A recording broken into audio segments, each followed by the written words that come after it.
They stood on the riverbank, the moonlight cold upon their bronze helmets, eyes fixed across the dark water. The river was high, fast, churning with spring melt, but the young king would not wait. The Persian satraps lined the opposite bank, their cavalry glittering under the early dawn.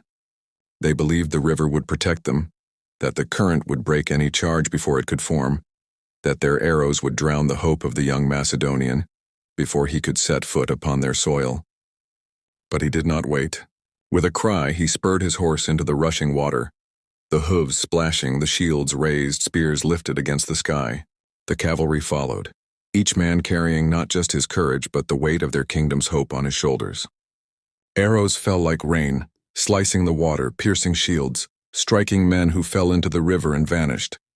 Yet the king pressed on, reaching the opposite bank, soaked and heavy but alive, sword flashing as he struck down the waiting Persian cavalry. The banks turned red, horses screamed.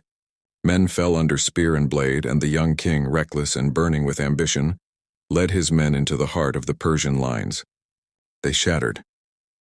The Persian cavalry broke under the relentless drive, scattering up the hills, leaving their fallen where they lay.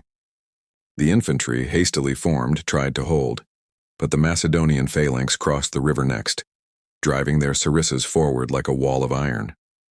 When the sun rose high, it shone on a river choked with bodies, on a bank littered with shields and broken spears, on a king who stood breathing heavily, his sword dripping, his gaze turned eastward toward the lands he would conquer. The Granicus had become the first warning to the vast Persian Empire. The young lion had crossed the river, and nothing would stop him now.